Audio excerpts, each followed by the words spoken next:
Welcome, friends, to Beyond the Crucible, the podcast that dares to talk about setback and failure, but not so we can commiserate. It is so we can elevate. I'm Gary Schneeberger, the co-host of the show, and our mission today is to offer you the hope that your crucible experiences, those tragedies and challenges you faced or are facing at this moment, don't define you.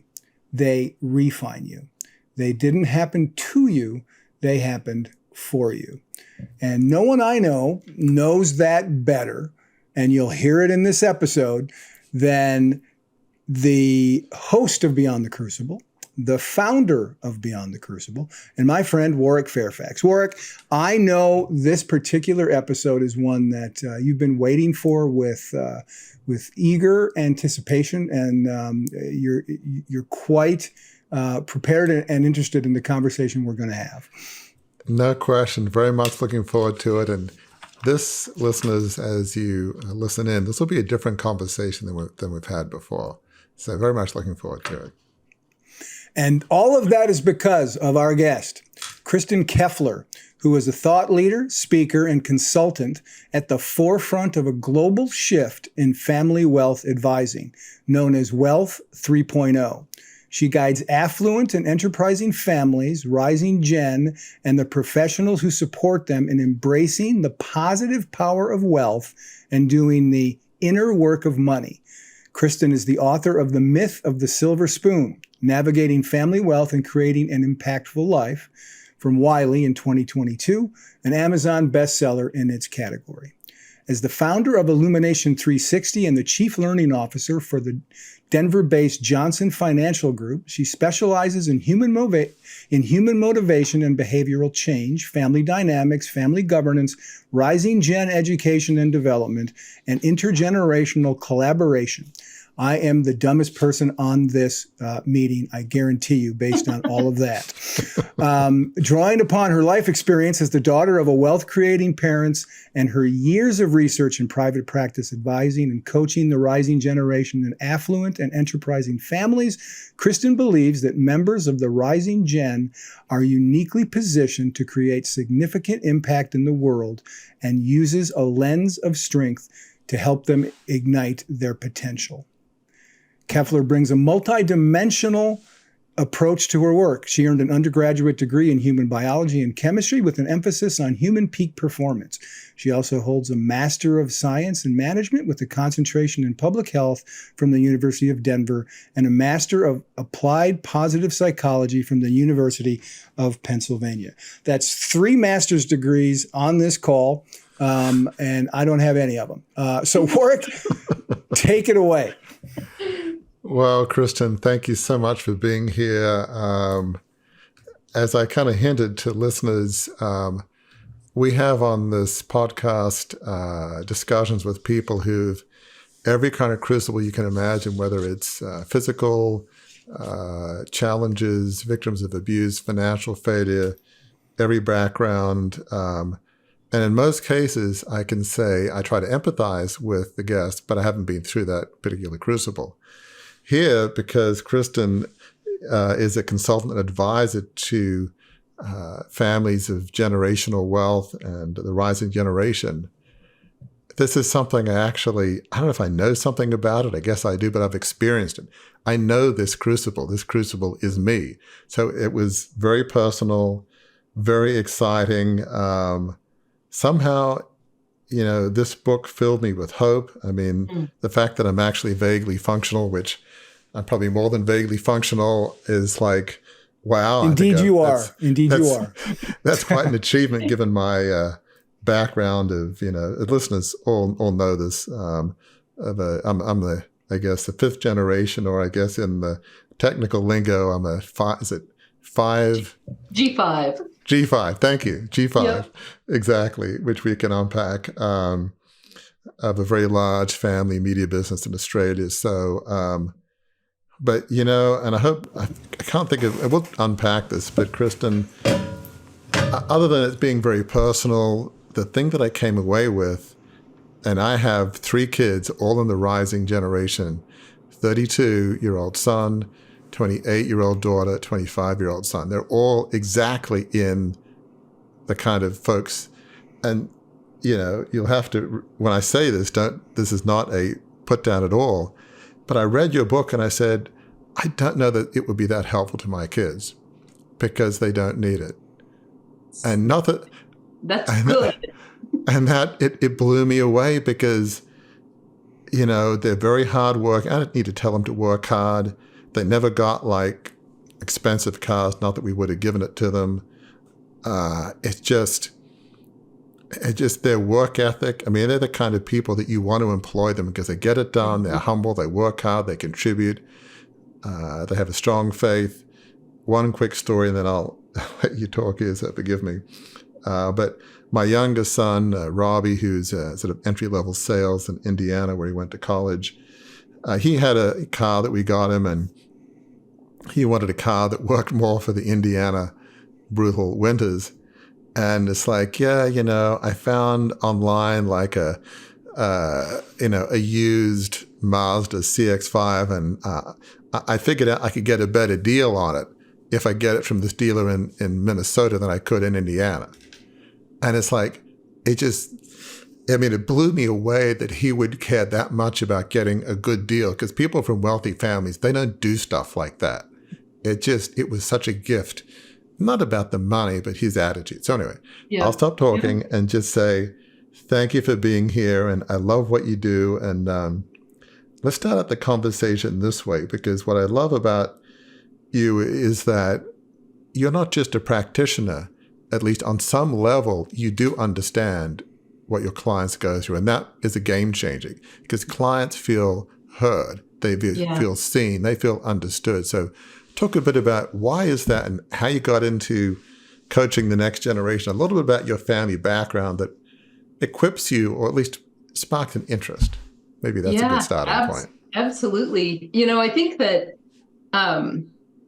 when I think about where I ended up in my work today, the idea that I had no idea something like this existed, someone who, the idea of human capital or family enterprise consulting or family wealth consulting, like those terms didn't even exist in my mind when I was in my undergraduate, getting a degree in human biology and chemistry. And my focus really has, as Gary read in my bio at the beginning, I in my undergrad, I was part of the work that I was doing was really around human peak performance. There wasn't a lot of like structured courses at that time around coaching and really understanding human peak performance. It was sort of a field that was just starting to open up.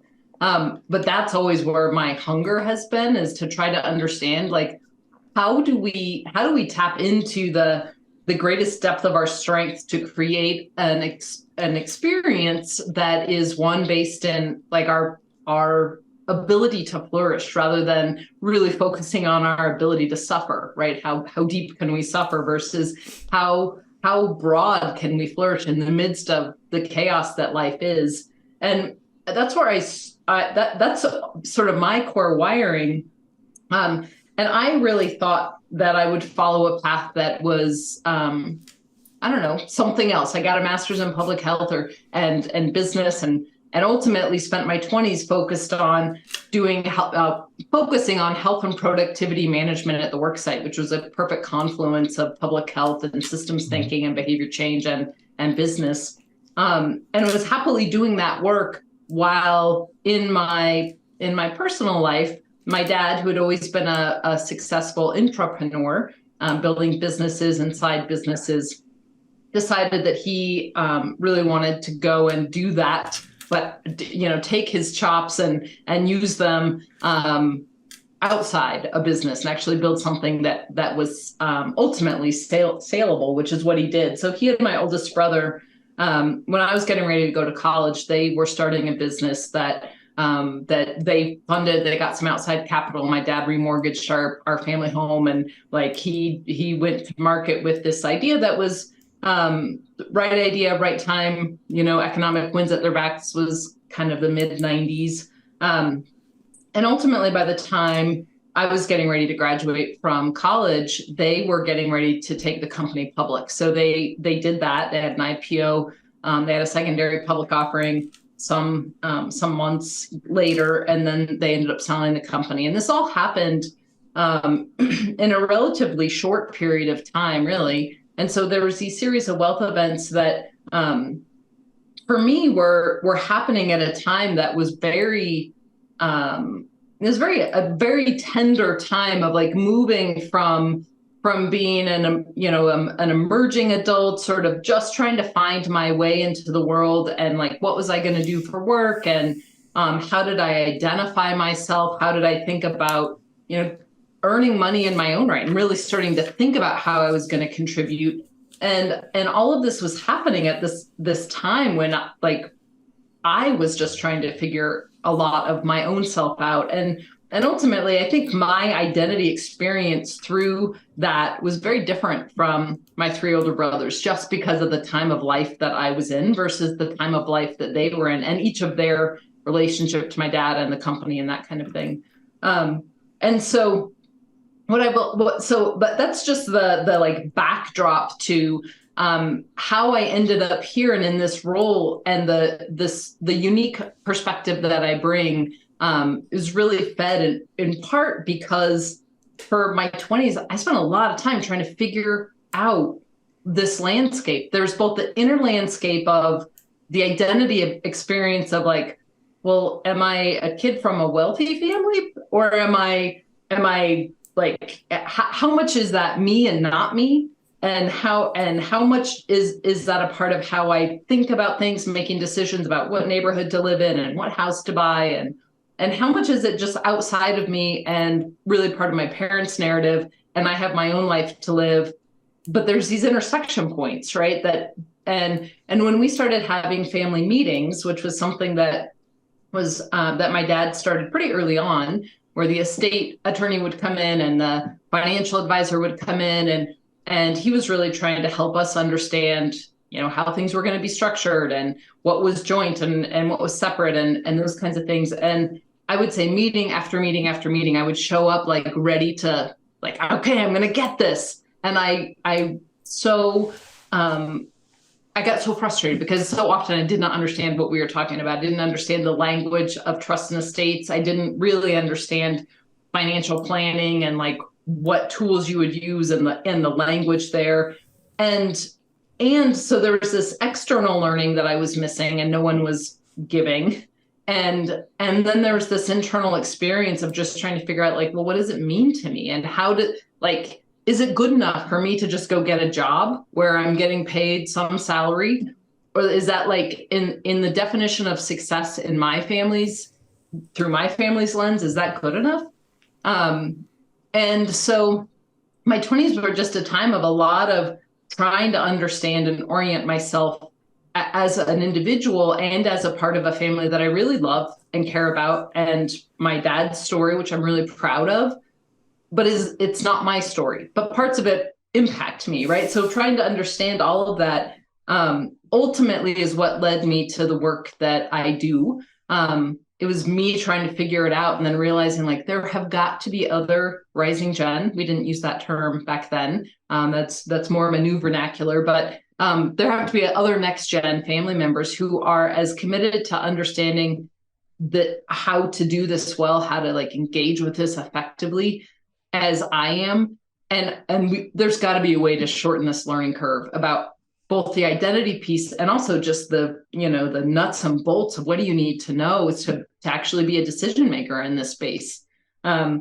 So I feel super fortunate that today where the work I get to do is something I feel very skilled at. Like, I feel like I bring some a powerful set of tools around human peak performance and family systems and positive psychology to really help my families, my client families.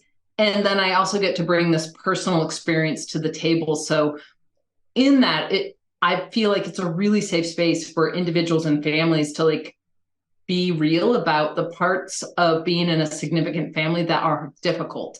Right? From the outside, it looks like it should all just be easy. Like you have money, you have privilege, you have status in your community. Like, what are you complaining about? And there's a lot of nuance packed into that I think needs a little bit of fresh air around it. Yeah, it's so well said. I want to kind of unpack here in a bit just some of the elements in your book and just some of the things that you do with your clients. But before we go there, it just sounded like you didn't grow up with like multi-generational wealth when you were younger. Your dad became successful as you were in college or just before. But there was one interesting incident. I think you got a academic scholarship to go to college. Your dad was very proud. I'm sure your parents were proud. And they said, well, money I'm saving on that, how about I get you a car? And you got like a black sports car. But yet it felt like that was the first taste of a bit of confusion and feeling conflicted. So talk about that almost first taste of this whole new wealth experience was confusing and conflicting a bit. So talk about the story and why it felt a bit confusing and conflicting. For sure. Yeah, no, that was definitely a very momentous gift because it triggered a lot of things that I didn't understand really for years to come. And I'll say, while my dad's the more significant wealth events that happened in their wealth story happened later. My dad had, always been a C-level executive. He was a high earner. So I didn't have, my narrative around money growing up was, I honestly just didn't think of it at all. I didn't think it was like a non-thing to me. I didn't worry about it. I didn't grasp for it. It was just like, there was always more than enough. And so I didn't think about that, but I was also the youngest. And so by the time I was getting to that stage of life where, I was like in the story of the car, my dad was a very significant earner. And so I in that, one of the things, he, as you said, and the stories in my book, he had said to me like, hey, you got this scholarship. I'd like to buy you a car. And it was I was like, sweet. And so we started shopping and I got this black sports car that, like this new car smelled like I got the really awesome radio, had this sunroof thing, like everything about it was just like, it was just a hot car for an 18-year-old. And I'm not even a car person and wasn't a car person then, but I felt like I can still viscerally feel what it felt like to get behind that tight little wheel and this little stick shift. And then when I went to go drive to school, it was like in the last couple of weeks of my senior year, I had this moment where I was like, the student parking lot, like there's a bunch of trashy cars in the student parking lot. But we weren't allowed to park in the teacher parking lot. And I decided it's a safer place for me to go take this new car. So I drove to the teacher parking lot. And then I had this incredibly sinking feeling when I looked around the parking lot and I was like, this is one of the nicest cars in the teacher's parking lot. And I sort of slunk into school and then really spent a lot of time feeling in those last couple of weeks of school, feeling very uncomfortable. And it was only upon reflection now with like the wiser mind that I have today that I realized that I was feeling a sense of shame, but I couldn't figure out what the shame was for. It was like, I knew I hadn't done anything wrong, but I felt a little wrong. I felt like I don't want anyone to know about this. And yet I was really, I felt the joy of the gift my dad had given me. I could feel that from him, but I also worried about the projection of my classmates and the teachers at my school, the administrators at my school, about like what it meant about me that I was now driving this black sports car to school. It really was, it took years for me to really understand what that car meant in terms of this tussle. It was very representative of a tussle inside me. So I want to kind of broaden this out a bit in terms of, and that's a good segue into your book, The Myth of the Silver Spoon. And I love that title because it's this idea that most people, who don't have multi-generational wealth, whether it's multimillionaires or billionaires, to think, oh, it's all gravy, it's all Disneyland, there's no worries, getting a job is not an issue. The family will pay you, or you'll have a job in some nonprofit foundation, or if the business is big enough, there's got to be some corner of the empire where you can work and, just have your own little place in the sun. So it sounds like very idyllic, the boats, the cars, the vacations, go to the south of France or, wherever your favorite place is to go. But yeah, I guess one of the reasons that was fascinating is this podcast is called Beyond the Crucible. And this is a crucible we've never really spoken about, at least other than my own personal story, but not more broadly. And you're obviously a subject matter expert, not just because of your own life, but just more, as if not more importantly, just the body of knowledge, thought knowledge you bring to bear in your studies and research. So talk about just overall why there's this myth of the silver spoon, and why, certainly for that rising generations, 20-somethings, early 30s, why having wealth can often, maybe mostly, but very often be a crucible. Why can money be a crucible, especially for young people of, multi-generation wealth? Yeah. I think, to find my way into answering that question, the place to start, I think, is actually broadening the lens, because one of the reasons, well, first of all, I feel like it's really important to say that I have never had a single rising gen client that either in one of my client families or someone that I'm coaching individually who doesn't recognize the power of their privilege, right? This isn't like any one of them would cringe at the idea that I might be painting them as like poor little rich girl or poor little rich boy, look how hard this is. So I want to be really clear that every one of them recognizes that they were born on third base, right? They have this sense of like, yeah, I've been given so much, which is why it's even more painful to them when they feel like, and I cannot figure out my life. Like, why am I so stuck? And I think that there's a lot of factors that create that circumstance, but one of the ones I think is really interesting and broadly applicable is that we culturally have a very conflicted relationship with money, and we definitely have a conflicted relationship with wealth. So like money being like, I think about money as the more tangible, transactional, you can like, it's sort of human scale. Money's more human scale. You can buy coffee with it and go to the grocery store with it. And wealth is an abstraction, right? It's like big numbers on a page that it's like, it goes up, it goes down, you have this sense, but it's like, it really is an abstract concept. It's not kind of a tangible daily concept. And we collectively across the economic continuum have a very subconscious conflicted relationship with money and with wealth. And there's lots of roots that we could go into and look at historically and sociologically, like why and how. But I think where we are today is like there is a tussle where money at its core is just a tool, like every other tool we have access to.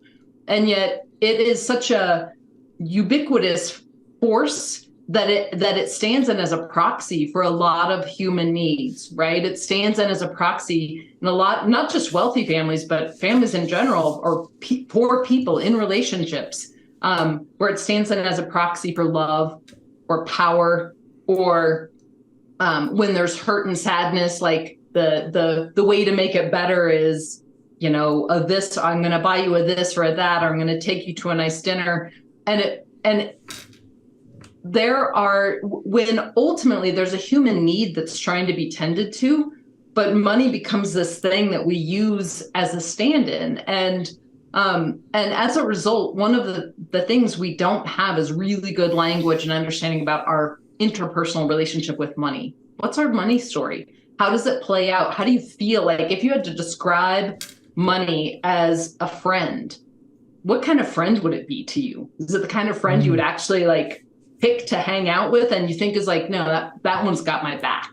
Or is it a little fickle and a little like a little fleeting. And so I think that's like the broader lens around this, is that we have a difficult relationship with money collectively. And then as it relates to wealth, we have, and people who hold wealth, we have this kind of binary way of thinking about it, where through one, both a sense of envy, like must be nice, like I would like that, and then also this sense of disdain or resentment, and like, oh, we paint a broad brush of like wealthy people are whatever, fill in the blank, right? It's something generally not good. And I think that because of that sort of teeter-totter of envy and disdain, and particularly disdain in our culture, generally in a capitalistic culture, we will hold up wealth creators because those are people who are doing something, right? Even if we have a little curiosity or disdain about how they're doing it and whether it's based in goodness, but we will hold up wealth creators. But wealth inheritors are quickly discounted, and what I think is really interesting is they're just born into a circumstance that just is what they were born into, right? Like you have the lived experience of that. It's not a choice, and it doesn't mean that it's something that they should say like, well, I want none of that. But it also means that as an inheritor, as a rising gen, you're sort of absorbing the projections of the culture around you. And I find that very often those inheritors internalize the message that like, somehow I'm not good enough.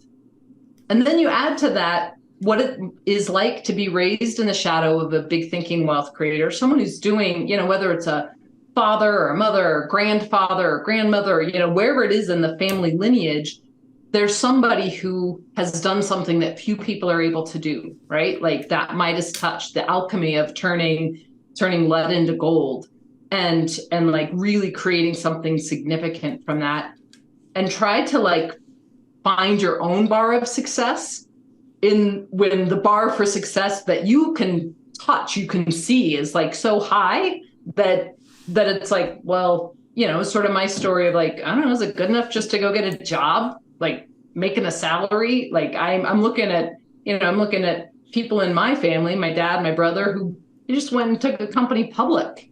Like I'm never going to earn wealth like that, work in a public health job. And so I think that, you add what society's projections are onto what can be a very complex family circumstance to try to find your own voice and your own path. And in the midst of that, there's all these things that are like joint assets, right? So where somebody, typically an emerging adult, might just go like sort of take space from their family and differentiate and find their own identity. When you have a family where there's commonly held assets and you have to come back together to make decisions, or you're working with a trustee, like there's all this sort of binding back to the mothership that makes it really difficult to do the important work of differentiation. And so I'll pause because there are many other factors that create a uniquely pressure-filled circumstance. And one of the things that I really intended to do in the book is to like open up the windows and let some air into some of that, because from the outside, it looks like someone raised in that situation should have everything they want and need. And they do have everything, generally have everything that they need. But oftentimes that sort of inner stuff isn't being tended to, and their sense of self and identity and deep, close friendships, all of that feels more difficult to come by. But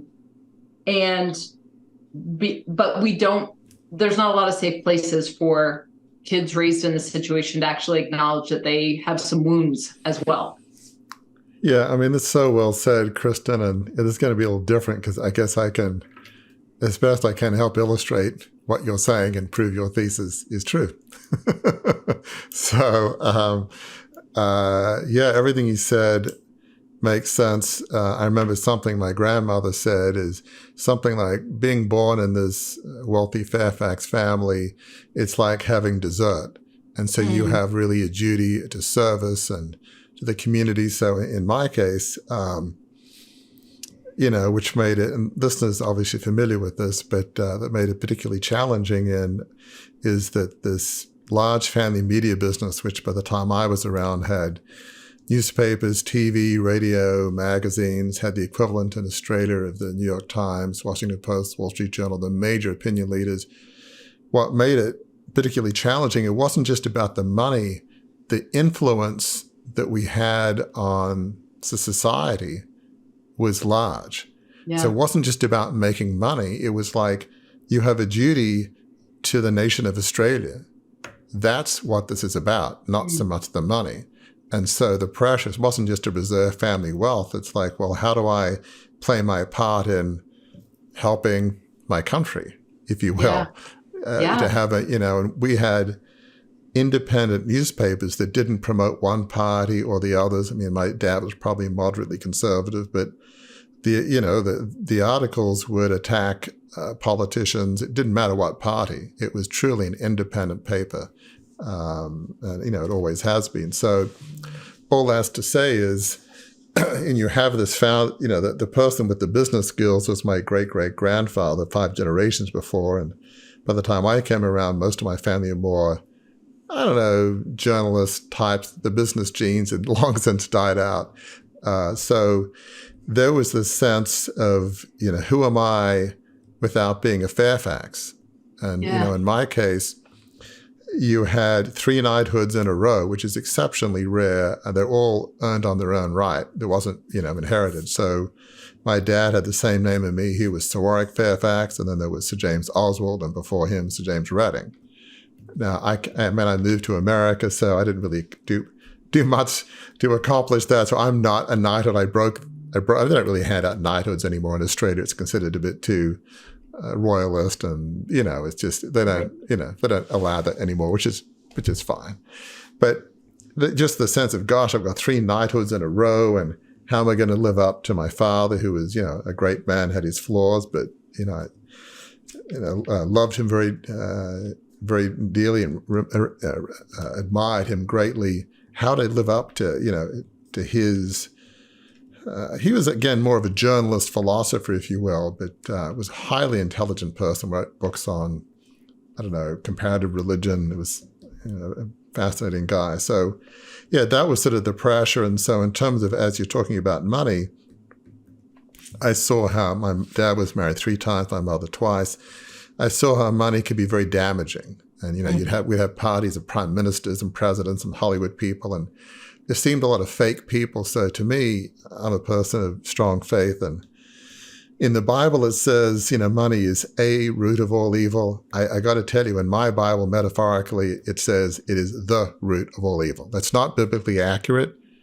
But for me, I just saw money as something that destroys and damages. So that was my sort of relationship with money. I'm not a sackcloth and ashes kind of person, but so it was just, you have no right to your own life. You've got to, fight the good cause, prepare yourself. So if this was a biblical parable, I wasn't the prodigal son. I was the good son that stayed home. So I did my undergrad at Oxford, like some other relatives, worked on Wall Street, got my MBA at Harvard Business School. So I was one of these people. I'm going to show them I'm not some dilettante wastrel. I'm going to work hard. I'm going to be different than some in my family. So maybe a bit of a chip on my shoulder. I always wanted to prove myself to myself. So I don't know if I'm a classic case, but I'll pause here. But I think I fit a lot of the paradigms that you're going through. And the saving grace for me, we've lived in it. My wife's American, who grew up in a more of a normal background. Her dad was an oral surgeon, which oral surgeons make a lot decent money, but not at the level that my family did. Yeah. But fortunately, the name Fairfax, in terms of the Australian media thing, it means nothing here in America, which I love.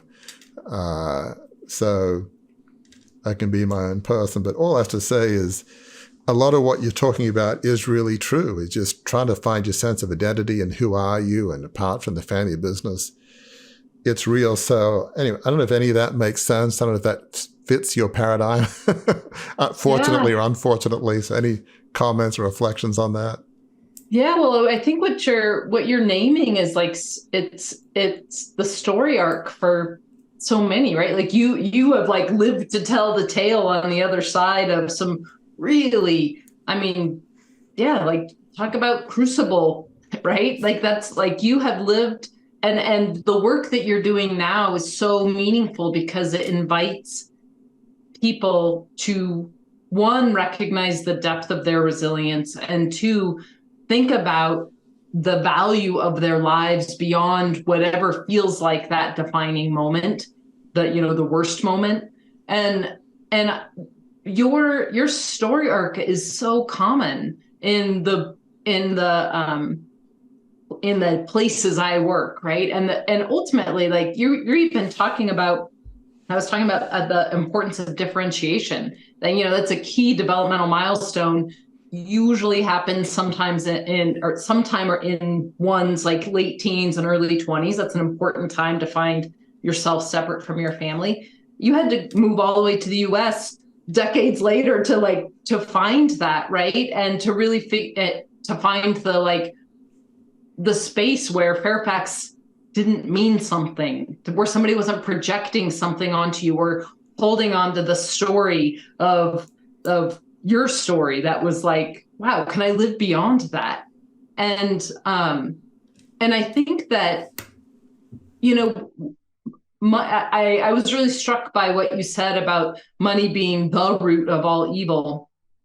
And I feel like my feeling is that our ill-formed relationship with money is the root is how it can become the root of evil. But when we actually have a really healthy relationship with it, which takes a lot of awareness and a lot of work, money is an incredible lever, right? Like it can be, it's one of the, like, honestly, the core, like when I think about purpose in my work, there's two reasons that I do the work I do in the market that I work in. And one is that I feel that human thriving is for all people, right? So cross an economic demographic, and I could have chosen any place on that continuum to work. This happens to be the place because of my own story that I have found myself. And secondly, I believe so strongly in the power of concentrated capital as a lever. And we can use that, there's governmental agencies and nonprofits, and there's lots of ways that capital can become concentrated for use. But I have not seen any agency work as fast and as effectively as an individual when there's a need. So an individual or a family, think about what happened during the pandemic and how quickly the Gates Foundation and many, many other wealthy individuals were figuring out how to get testing out and get support out into their communities. And they were able to do that very quickly. I feel like, so I won't take us too far off I'll step off my soapbox. But I do think that money is an incredible lever, but it's like our ability to be in right relationship with it that allows it to be such. And let me jump in at this moment because I'm the guy who's a little bit on the outskirts of this conversation. I'm the son of a beat cop, and he didn't make a whole lot of money. He did, however, he lived long enough. He lived to be 93, so he worked 27 years and lived off his pension for 36. So he got that part of it. He leveraged that part of it right. But one thing I want to make sure listeners understand, as we're talking even about families like Warwick's, families like the people that Kristin works with, what you're talking about money being a powerful lever, that goes across the spectrum of whatever amount of money you make, right? You describe on your website the work that you do is real, messy, powerful, clarifying, and momentum inducing. And I think you would say, and correct me if I'm wrong, that is for people who are in that high leverage wealth and people who are just going day by day trying to make it. Those are true adjectives for money in any context or at any level of accumulation, aren't they? Absolutely, Gary. I think that our path to freedom, personal freedom with wealth or with money is like wherever you're at on that continuum, you have to do the work to find the peace and the joy of operating with money, right? Like so often there's a tussle. I know that I lived it in my version of it in my 20s, and we don't have the time for me to go into the story around that. But I was not getting money from my parents in my 20s. That was not part of their plan. I mean, I obviously had a backstop if I needed it, but they were like, no, like you go make your life happen. And which is what I was doing. And when I decided that I wanted to leave my good W-2 paying job and go and start follow this dream of getting to work with enterprising families and rising gen, I spent many months not earning. And I found in that time, I found that I had a really tense relationship with money. I was trying to control it at every, I had like a death grip on my savings account. And I wasn't trusting, I wasn't spending money based on my values. I wasn't allowing there to be celebration of what came in, even when it was like, I wanted it to be this big and it was this big. I wasn't allowing myself to really actually experience the joy of the currency, right? Like money as in motion. And ultimately, like it was that getting to the place of deciding that I was not going to live in pain around money anymore is where the breakthrough for me was. And it was like, it didn't matter that there was less and less and less in my savings account every single month at that point. I had created a specific ritual for how I was going to spend in alignment with my values. I was going to celebrate everything that came in, and I was going to keep working hard and intelligently to make this dream happen. And I think we all have that. And I don't want to discount the people who are like truly scraping it by day to day. And I still think that there is room for that inner work that is messy and takes you down to your knees at times. But the ability to move into a place of flow comes from like moving through that and into something more empowered. Yeah, that's so well said. I think as you talk about in your book, you've got to do the inner work to do the outer work. I mean, for you to be a contributing member of society from a wealthy background and be able to give, as you mentioned, the Gates family did in the pandemic, to be able to do those sorts of things, if you don't have a foundation with the inner work, that tends not to happen. And certainly I found that in my case. So I want to talk a bit about, obviously with the rising generation, just the whole identity is a huge issue, finding your place in the world, and certainly was for me. What helped is, going to Oxford in England, nobody knew much about Australia, and they almost joked about, okay, so you're a wealthy family in Australia. Some of the more pompous people would say, well, we think of Australians like convicts. So in terms of the social hierarchy, you've got the upper class, the middle class, the lower class, and then convicts and Australians. So, okay, so you're a wealthy convict. Oh, great, right. Who cares? So I actually loved that. That was a badge of honor, but a whole other story. Worked on, Wall Street, Harvard Business School. So all of those things enabled me to prove myself to myself. So that it gave me little drops of confidence that, I could work hard and achieve things. And for me, the bigger issue wasn't so much about the money, although it was as listeners will know, after the $2 billion takeover, after my dad died to restore the company, the ideals of the founder, that having failed, it was more, me being responsible for a 150-year-old family company going out of the family. That was really the dagger in the heart that I had to deal with. Money is not being a motivator, but I began to see, look, I don't have to achieve what John Fairfax, my great-great-grandfather, did. I can form my own path because I'm a person of faith. I believe God loves us all unconditionally, be we rich, poor, or what have you. So I found my own path to contribution, and now I have a much healthier attitude to money, but it took years to get there. I mean, I started off like, I'd go drive into the executive parking lot at John Fairfax Limited that had the Daimlers and Mercedes. I had my red Toyota Camry.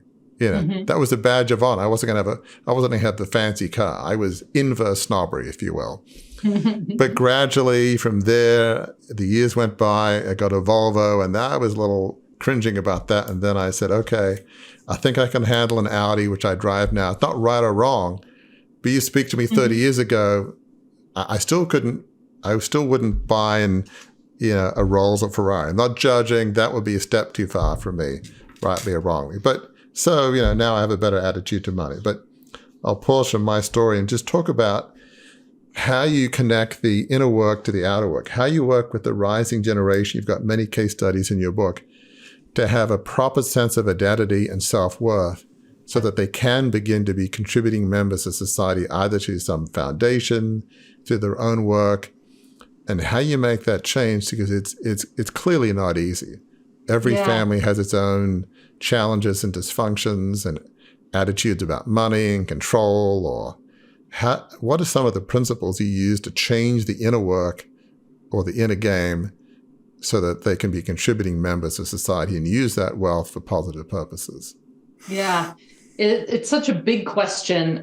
Sorry. We could do a day-long course in that. But I think that what's important a couple of pieces that are maybe important waypoints to talk about in this is that, one, the formation of individual identity is so fundamentally important for all people, right? Like particularly the 20s are a really important age generally where people build a lot of identity capital. And identity capital is it's like the experiences and it's the barista job and the I worked in the mailroom and all the things that one does to help them sort of like get a sense of what they like and don't like and who are they. And if everybody in my family was a doctor, but I decided to go, I don't know, pursue painting, like how does it feel to be like in the out group of the family? And can I find my voice and myself in that? And that is all about sort of pushing on the edges of one's own bubble of self, right? Like how much is me and how much is my family, and how do I define myself, and how can I be both in relationship with my family and still stand as an individual? All people need to do that. That's not an affluent family thing or an affluent individual thing. But the thing that wealth and a significant family name can do is start to create more noise in that system when you're trying to find your identity. And so things that often happen, I often will hear family members say, particularly if they have a last name that's like on a building, the name of a company in their community, and they will say, I want to move as far away as I can. I want to go someplace where no one knows what a XYZ family member, like they don't know that name. It means nothing to them. So I can just be me. And that I think is actually a really healthy part of identity formation, particularly if then one can come back and hold their own in the midst of the bigness of their name. So I think one waypoint is this recognition that the formation of self, of identity capital, is so important. And then second is to recognize that wealth and a significant family name can create noise in that system.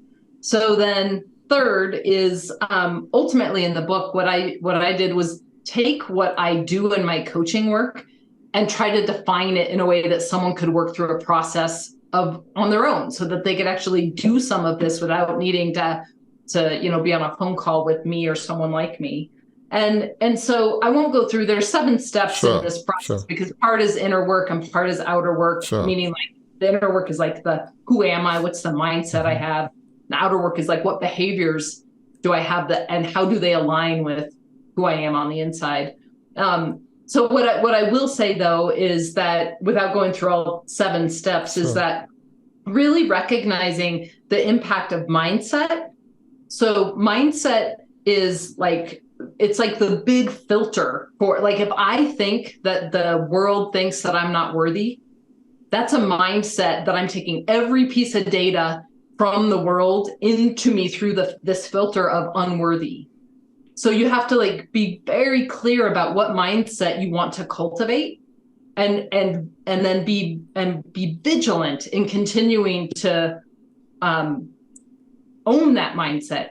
Work through like sometimes it's like, because you have to shift into like, no, I am worthy. I am worthy because I'm a human. I am loved by God. I have a place on this earth, and so how can I use a mindset of worthiness, then align my beliefs with that? And then ultimately it's like getting really clear step by step of creating that alignment from the inside out. And then your actions need to align with the choice, like with who you are being. So if you are someone who is worthy, then it's one of the ways that Rising Gen, and this will be my last point on this, because I know I could go long on it. One of the, just an example of what it means to take that inner work and externalize it is, I will often talk to Rising Gen who say things like, well, I don't want to, like, I shouldn't go take that job because I don't actually need the money, but somebody else does. Right. And there's, I appreciate the heart in that. And one of the things that I want them to understand is that coming from a place of unworthiness, like I'm not worthy. Mm-hmm. I don't want to put myself out there in a position where I'm going to have to get paid and get judged by my actions at work. Like what is that really coming from? And you have to understand where the root of that is before you understand like whether that action is a right action or a misaligned action. Yeah, what you say makes so much sense. I mean, as I think about really one of the things in the book that really struck a chord, I mean, everything did, but in particular, the whole sense of identity. And as a rising generation, 20-something, early 30s, I mean, when this whole takeover thing happened, I was 26. I mean, I was right in the middle of that. And yes, I'd achieved some things. Yes, legacy probably played some role with Oxford, but I got good grades and you had to pass a competitive exam, and I did well at my college at Oxford, and Harvard MBA. That was, the family helped that much there. So I was able to prove myself to myself. But for many, there's this conflicting seas of identity. Some may, as you write in the book, over-identify, and I have family members who are like that. It's like, oh, I'm a Fairfax, and which means a lot in Sydney. For me, I was at the other end of the spectrum. It's like, that doesn't mean I'm better or worse than anybody else. I don't want my identity to be wrapped up in that. So I sort of fought that a bit. But just try to find self-worth outside of your name, not feeling worthless because you're a Fairfax or Rockefeller, or not feeling like you're better than every human on the planet. Both extremes are not psychologically helpful or healthy, but just finding ways to, as you say very well in the book, to clear that inner clutter, find a sense of self-worth from within, or I guess from my perspective, I believe that we're all children of God and loved by God unconditionally. We all have inherent value and worth. That was sort of the core of my finding meaning and purpose. And then beginning to find things I could do well, and then to help others. So again, I want to make it all about my story here, but for me, and one can analogize it for others, I've been an elder at my local evangelical church for many years, and before on my kids' school board for a long time. But the pastor of my church in Annapolis asked me to give a 10-minute sermon illustration on what I went through and what I felt like I'd learned. And amazingly, so many people weeks and months after said, well, Warwick, your story really helped me. And I'm like, how many other former media moguls or rising generation people of wealth, like, Annapolis is a reasonably, okay place, but no, it was a cross-section of society. So that floored me. If somehow what I went through could help others and, my own crucible, that motivated me. So it took a number of years to write the book and what I do now with Beyond the Crucible. And it's very motivating. It's very uplifting because I feel like I'm using who I am and my story to help others. And in its own way, it can be healing. And that's not a prescription for every rising generation person, but there's a metaphor, if you will, that understanding who you are separate than wealth and position and finding a way to contribute. Yeah, and then money, we try to give generously, if not very generously, to things that we believe in. So we try to be responsible for what we have. But that inner work is so critical, especially in your 20s, early 30s. Figuring out who you are. Everybody has different baggage depending on the family they grow up in. But I guess as we kind of, maybe, I don't know if we're quite ready to begin to land the plane, but we're kind of, at least on the other side of the halfway line, if not more than that. For young people, maybe there's a rising generation person, and maybe they're not multimillionaires, but even if you had a mom or dad who has an accounting firm, a law firm, or they're doctors, they're still pressures at different levels. Who am I other than, I'm the son or daughter of so-and-so who's well-known in my community. You don't have to be multimillionaires to have this pressure. Nope. So what would some helpful thoughts about finding out your identity and making that contribution? I think we understand the challenges. What's ways to sort out the challenges? And I realize that's another big mega question, but if there's a summary version of how you deal with some of that stuff. I think,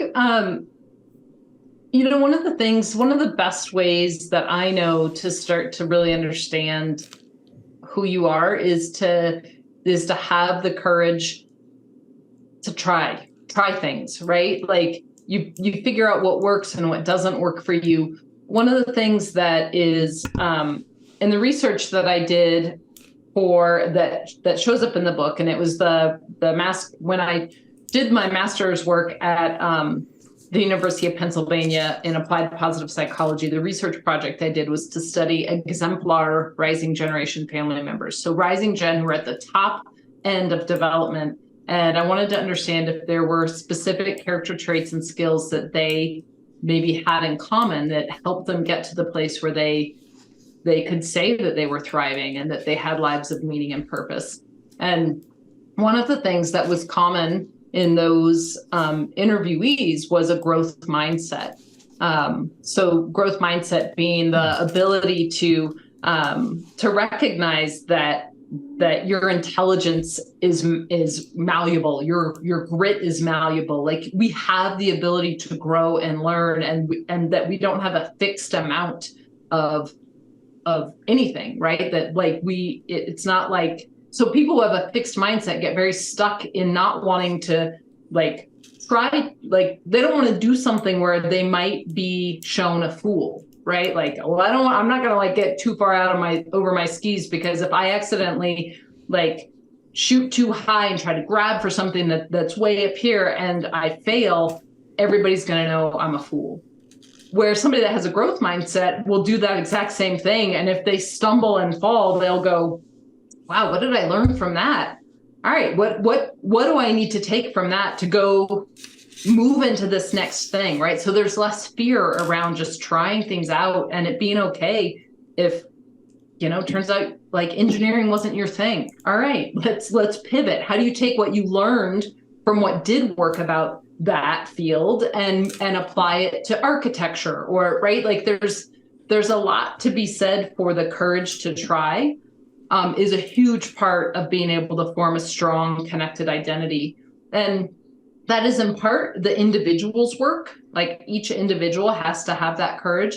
and parenting has a huge can really help provide a leg up, right? If there is a safe environment where when you're sitting around the dinner table, everybody shares like both a win and a challenge of the day, and it becomes normalized that difficult things happen to all of us and we can do hard things. Like we as a family have a culture that we are capable of taking on difficult things. Then kids internalize that and they become better at taking risks and saying like, okay, I'm going to try this out. I have a safe base. If I skin my knees, I have some place to go home and like be tended to before I go back out into the world. And that to me, I think is like a core thing. It's both individual and family culture that allows for kids across the economic demographic to figure out like, who am I? Just one of the things you just said here was so important is we've talked a lot about the rising generation, and we've talked a lot about what you can do to find your own identity, find some meaningful work that has purpose, begin to get self-confidence, realize your sense of self-worth is not wrapped up in your family. It should be wrapped up in something external. That all very good points. But I think what you write in the book, and maybe one of the later chapters, maybe throughout, is just the role of parents and parents of rising generation.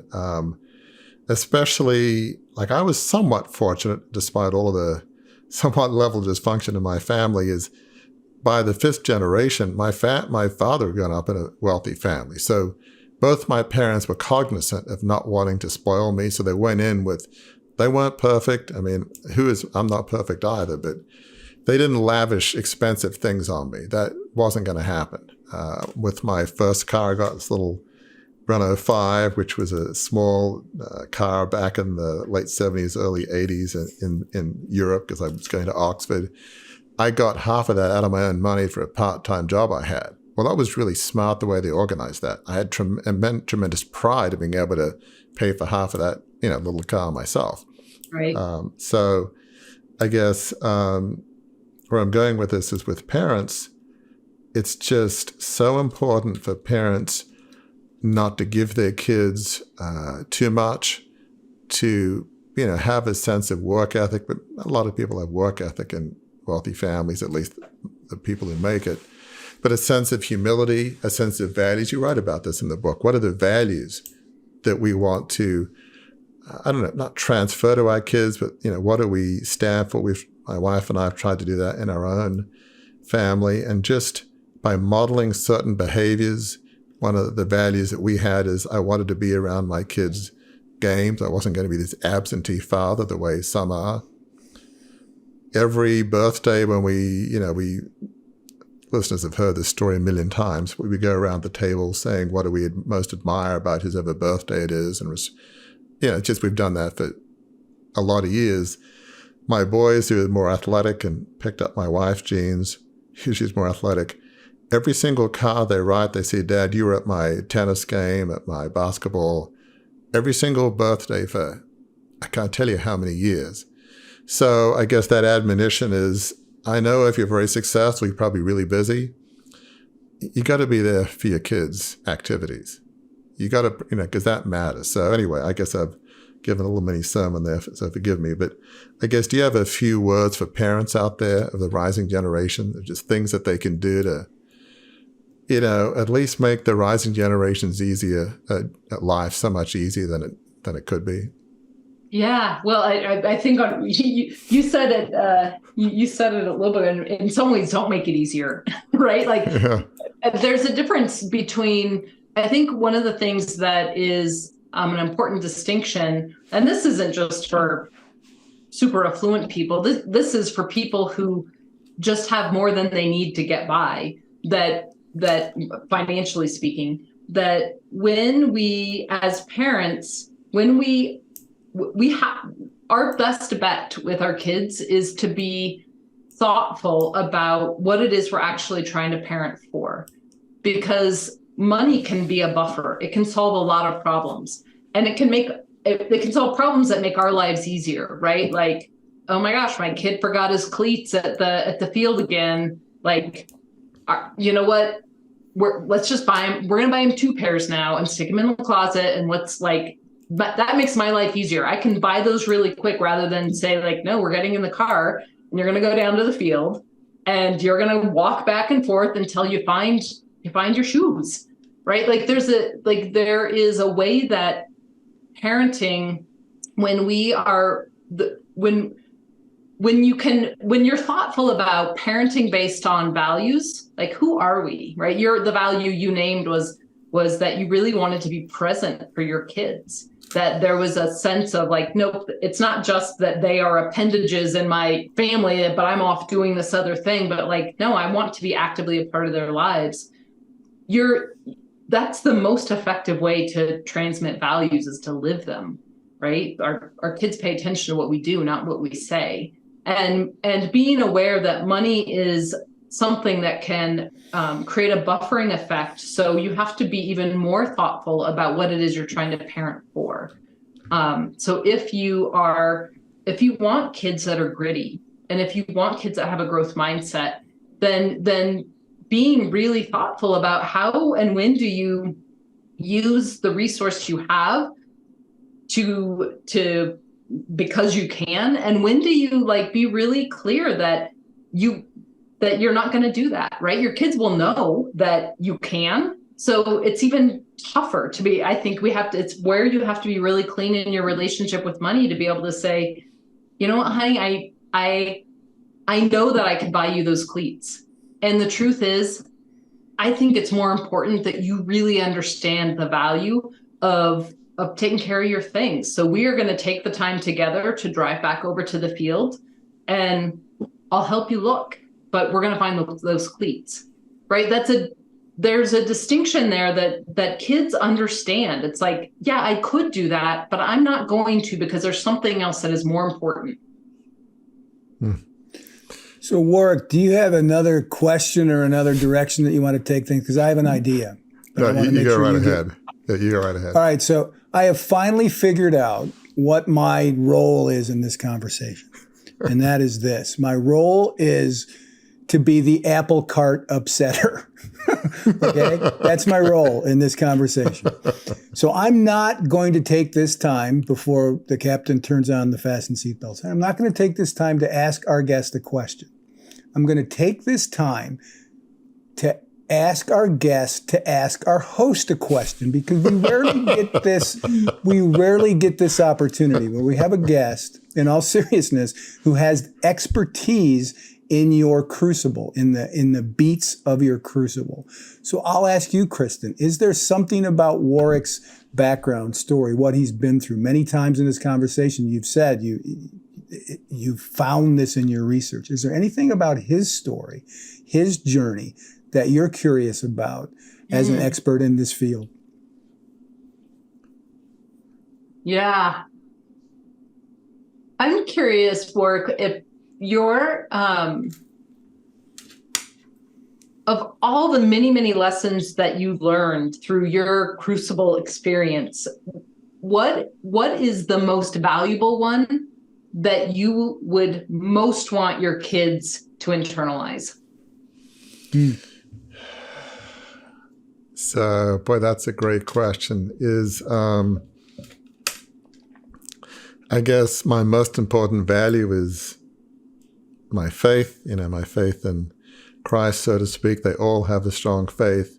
Basically, that we have self-worth as human beings. Whether you're rich or poor or whatever background, every human has equal value. Being wealthy doesn't mean you're better than other people. It also doesn't mean you're worse. We are all of inherent value. I think most major religions, I believe, have some version of that. So that would probably be foundational. And we're put on this earth for a meaning and purpose. Part of the core of life is to find your own meaning and purpose. One of the things I let in very heavily, amongst other things, I'm a certified executive coach. And I have opinions on a lot of things, but with my kids, I've pushed them from day one. I don't care what you do. I want you to do what you want to do. I want you to be happy and fulfilled. So I don't push them other than I want them to be who they're uniquely wired to be. And they're all doing very different things. And I'm the cheerleader. I can't tell you how many mock interviews I've done in the last 5-7 years. I've done tons and tons. And I'm actually not bad at that because coaching and asking questions is one of my key skill sets. What are your strengths and weaknesses? What can you contribute in this job? All that kind of thing. So I guess the fact we all have inherent value, at least from my faith perspective, we're all put on this earth to have meaning and purpose. I do try and live what I believe, try to have a humble attitude, not think that I'm better than other people. And I don't know, somehow, they're not perfect, I'm not perfect, but they are living those values. They are people of faith. They are humble. They have a very good work ethic. They're amazing people. Mm-hmm. So the highest compliment I could give on my kids, I'm not saying it's all me or all my wife, but it's their lives, is that, there's a lot in this book that was helpful to me and affirming, frankly, because I'm in a pretty good place, relatively speaking. But for my kids, it's like, well, that's interesting, but I didn't grow up with these challenges of identity and who am I and confusion and money. And they know that we're wealthy. They know our situation, broadly speaking. They're not people that, are terrified by money, nor do they feel like they're owned by it. They have a very healthy relationship. So it just blows my mind. So I don't know, the highest compliment I could pay them is that a lot that's in this book that's helpful to me is not as relevant to them. And it's not a put down of your book at all. So don't take this as a diss. I say well on to you two, to you and your wife, and the incredible beings that you have given them the room to become. Well, I guess because of the way I grew up, it was almost like a sacred cause that I wanted my kids to grow up differently than I did. I wanted to break not the curse, but the whole 5-generation, Fairfax, and you got to be, live, in light of some superhero founder. I mean, when you have, I know we need to land the plane here, but when you have the founder, of course, there's a book that was written on him. He wasn't just a successful businessman. He was an elder at his church. He was a wonderful husband, great father. His employees loved him. When he died, his employees said, we've lost a kind and valued employer. There were no worker rights laws in the 1800s. So talk about the bar. He wasn't just a successful businessman. He was an incredible human being. Yep. The bar was as high as you could possibly get. But yet now it's like, I don't know, I can't emulate him in his business, but if I could just be the kind of man he was in terms of character and faith and how he treated other human beings, it's not a competition. I'd be okay with 10% of the way he was. I'd be fine with that. So I don't know if that at all answers your question. Hopefully it answers some of it. So, well, and it fulfilled exactly what I was trying to do. I have definitely upset the apple cart. So I'm about to go pick up the apples. But before I go pick up the apples, Kristin, I would be remiss if I didn't give you the chance to let listeners know how they can find out more about you and your services and what you do. So how can they find you online? And then we'll kick it back to Warwick to ask a final question. Thank you. I'm at my private practice is Illumination 360. So ILLUMINATION 360.com. And that's where most, like all my podcasts and articles and publications are housed there. I also am most active on LinkedIn, and that's just Kristin Keffeler, Keffeler, and would love to get to be a part of any conversations that these listeners are interested in. So thank you for having me. Warwick, the last word, well, not the last word, because Kristin will answer the question, but the last question is yours, as always. Yeah, I mean, we often ask this question, so I'll try and apply it to this particular conversation. There may be a young person, a rising generation's 20s up to early 30s. This may seem like the worst day. They might have over-identify with money, under-identify. They may be ashamed, embarrassed. I don't even know if my friends like me for myself. I can't find anything to do that's like worthwhile. I'm like, I have no drive, no ambition. I'm just listless. I'm depressed. Counseling doesn't seem to help me. At least maybe I don't let it help me.